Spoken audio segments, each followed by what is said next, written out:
What's up, everybody? Long time no see. This is just going to be kind of a check-in video.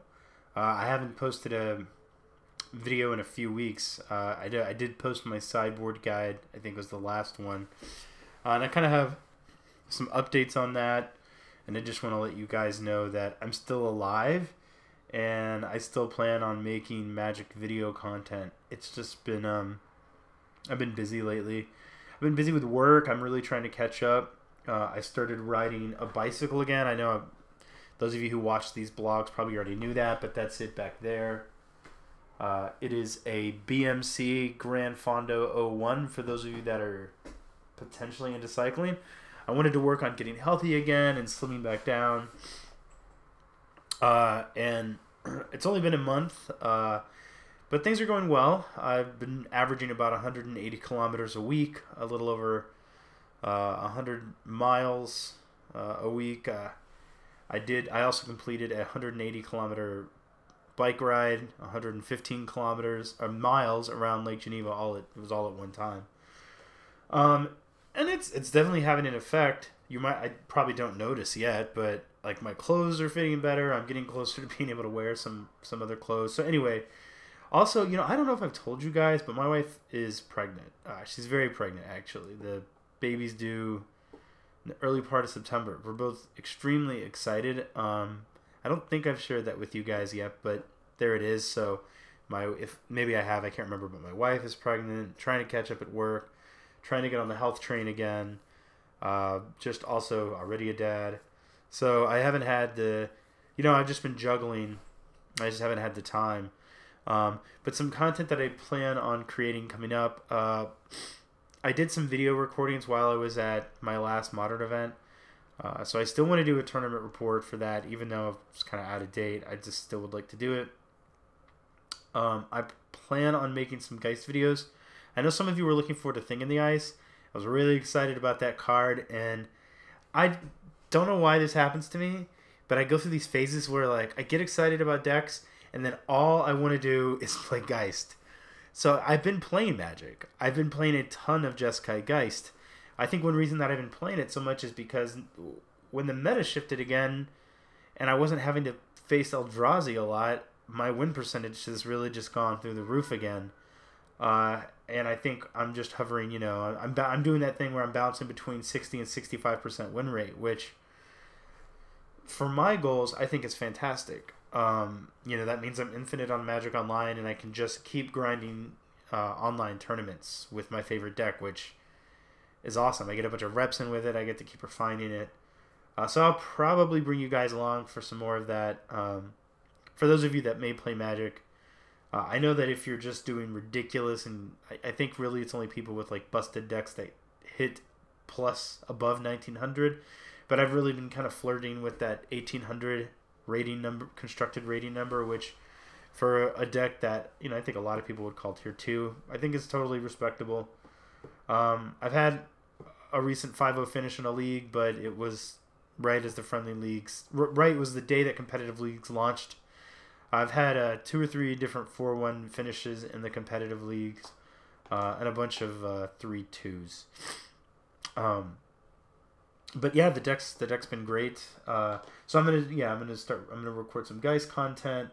I'm actually gonna be traveling this weekend with my family, so won't have anything yet. But maybe on Monday I'll be able to start like a new league for you guys. I do miss that, and I'm playing the matches anyway, so I might as well at least record some of them.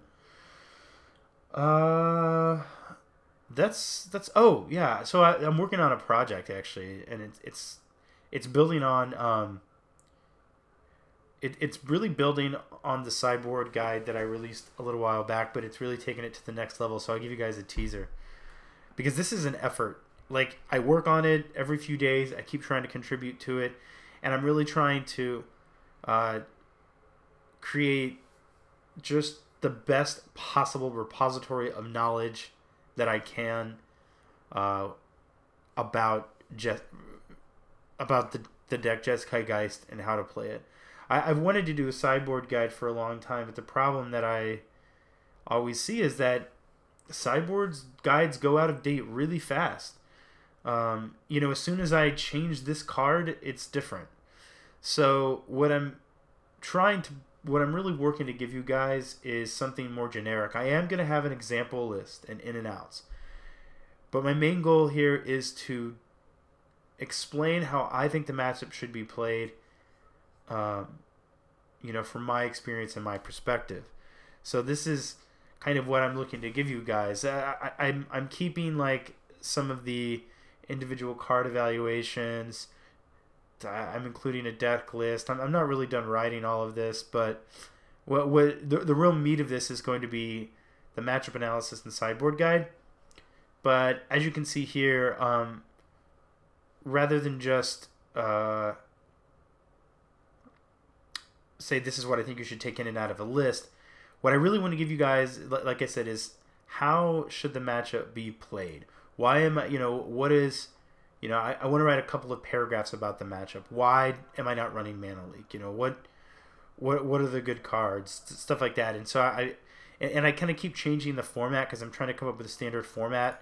And what I think I want to do here is these are the cards I'm taking out. You know, why am I taking them out? And then I want to talk about what am I bringing in.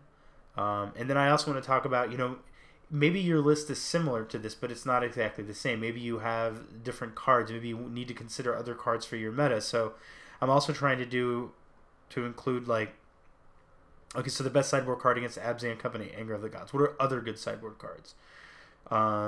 What are other cards you might consider?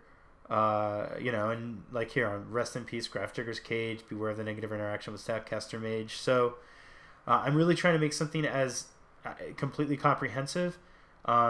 It's going to get very long very quickly. This is mostly just the other information, but yeah, I'm just trying to really take what I had already created and take it to the next level and take something that for those of you that play Jeskai Geist that maybe don't play it as much as I do or are new to the deck or whatever, something that you can come and read, and even if your list isn't the exact same, think, you know, maybe you're like, maybe you keep in your Electrolyzes against a burn, and I will tell you to take them out because they're slow. Maybe you take Mana Leaks out against Affinity, and I'll tell you why it's good to try to keep them in. And also the last sideboard guide, you know, I put it together quickly. I really wanted to get it out, and I don't think it was bad, but I think it just could have been better, more refined. So yeah, my goal is to just give you guys the most polished product that I possibly can. I'm really excited about this. It's just going to take me a little while to finish putting together. So that being said, for those of you that are on Geist, before I close out of here, I'll just sort of talk about what I'm doing with the list, where my list is currently at. I think that this main right now is really just fantastic. The only thing I think I might ever change that I can see myself changing is depending upon like how slow and grindy the meta is. You know, I can see potentially like Grim Lavamancer or a Mana Leak or a Logic Knot. Like, these are basically what I see kind of as flex slots in the deck. Now that I've just played it a bunch more, it'd be like, these could potentially sometimes be other things. You know, like your Mana Leak and Logic Knot. Maybe if it's a format where Remand's great, these could be Remands. Grim Lavamancer and Idjit Charm could be Cryptic Commands. You might include another Electrolyze. But right now the meta is pretty aggressive. So you probably heard me say some of this before, but I'll touch on it. Idjit Charm has been absolutely fantastic. I have countered Phyrexian Unlifes. I have snap countered Phyrexian Unlifes. I have... What was it? Against one deck, I used it to kill a creature, and then I think it was maybe even against Burn, and then I like snapped it back to counter something, or something to that effect. But I've just used every mode. I've even won games off of the draw 2, discard 2. I have not missed the second Electrolyze. The only matchup where you really, really want it is Affinity. And it doesn't kill like Nicodles, Wild Nicodles. It's really like, it's very, in a lot of ways, it's much more of a control card because while it's awesome, it is still an inefficient piece of removal in that it costs 3. You know, when you're trying to like resolve a Geist and then play your 4th mana, you know, you want to like bolt the thing or path the thing and then hold that Mana Leak, and sometimes it's hard to do, you know, when you have to spend all your mana with Electrolyze. Logic Knot is another card that's overperformed for me.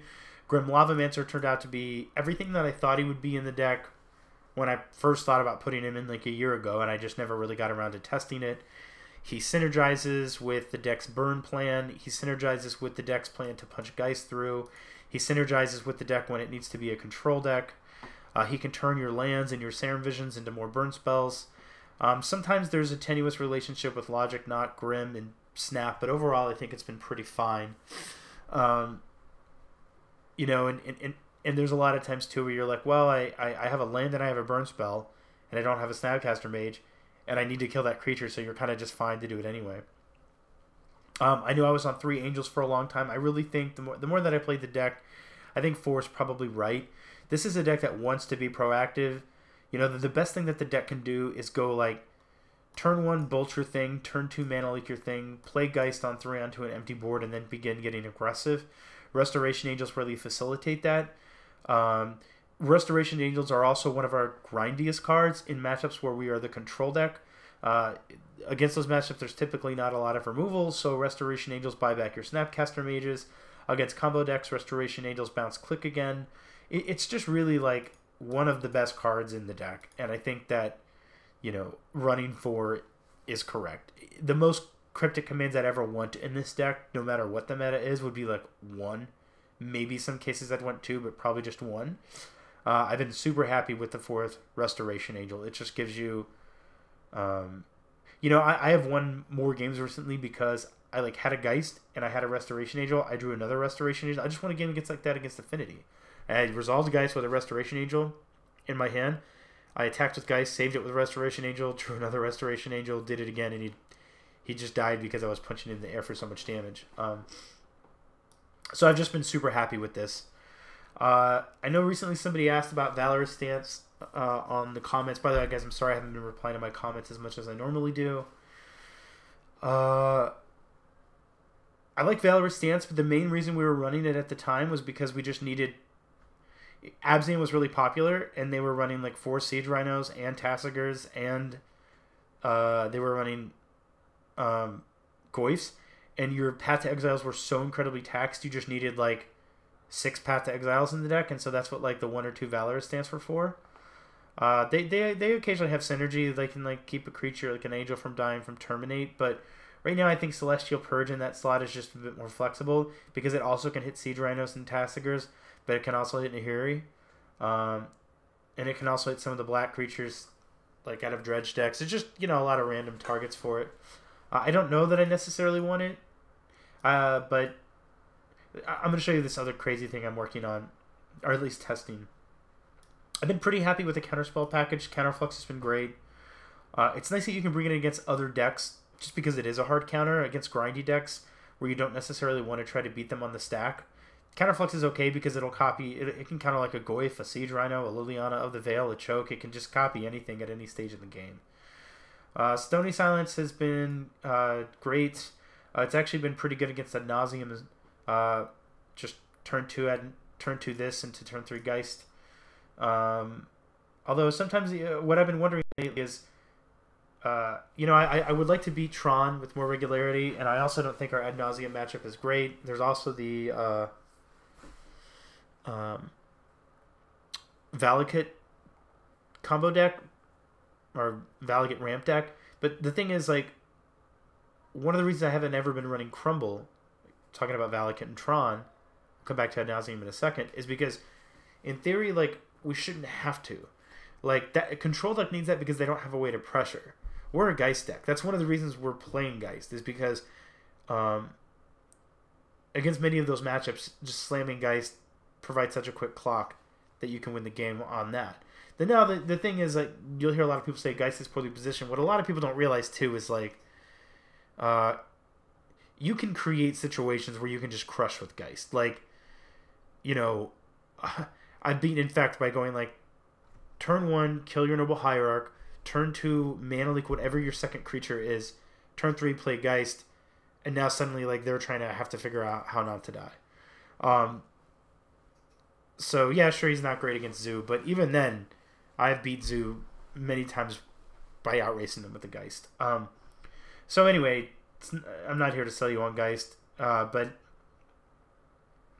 Tron runs a lot of ways to kill it. sometimes Valakut just Anger of the Gods. It's not as fat. You know, if he costs 2, which would be totally busted, but that's where you'd really want your threat to be like turn 1 or turn 2. Geist is a little slow for even though he's quick, he does a lot of damage. He can't be slow against those matchups. And I've been wondering, like, you know, I'm always thinking about how to create the best version of the deck, but am I devoting too many slots, like 2 Stony Silence? Look what I have for creatures, for example. I have Izzet Staticaster, I have Anger of the Gods, I have Kozilek's Return, I have Timely Reinforcements for aggressive creature decks, and Engineered Explosives is kind of more of a catch-all. But I got a lot of stuff to bring in against Affinity, and really the Affinity matchup shouldn't be awful. Really, the matchup is all about Etched Champion more than it is about Stony Silence. Excuse me. So I wondered, like, you know, can I shave? I'll never cut Izzet Staticaster, but you know, are my creature matchups reasonable enough where I can, like, burns on a downswing? Can I shave some of this stuff and, like, open up some sideboard slots to maybe improve our matchups against, you know, big mana decks or against combo decks? So I'm not saying that this is correct, but I am testing it. I think it's this guy. I have 1 Watery Grave in for one of the Steam vents, and if I can do this. Because this is what I'm playing in the league right now. I have 2 Crumble to Dust and 2 Slaughter Games. So the Slaughter Games would be against Scapeshift. The Slaughter Games would be, you might be able to bring them against Red Green Valakut. The thing is, like, they can also just kill you with Valakuts and their cards that get them lands. But this would be for, like, Ad Nauseam, stuff like that. Then obviously Crumble to Dust is for Valakut. Crumble to Dust is for Tron. Stuff like that. So, you know, and even then, like, against Affinity, we still have a couple of Stony Silence. Against Zoo, we have, like, 12 main deck removal spells for Snapcaster Mages. No, we have 12, 13, 14, 15 main deck ways to remove creatures. Like, I don't know that I necessarily need all the sweepers. I mean, there's some decks where all this removal still isn't even good enough, but anyway, those are my thoughts at this point in time. Looking forward to making some videos soon. I hope all of you enjoy your weekend. Those of you that are subscribed and are patient through my hiatuses lately these days, thank you for, you know, staying subscribed and kind of just waiting and being interactive with the other people who comment on the videos and stuff like that. I really appreciate it. And again, yeah, things are going for me pretty well on Magic Online with Geist. I'm definitely winning a lot more than I'm losing. And one of my goals with the deck is I want to be infinite on Magic Online with it just so I can keep playing, and I'm happy to do that. So, yep, I hope to see you guys soon. Draw well and smash face. Good night.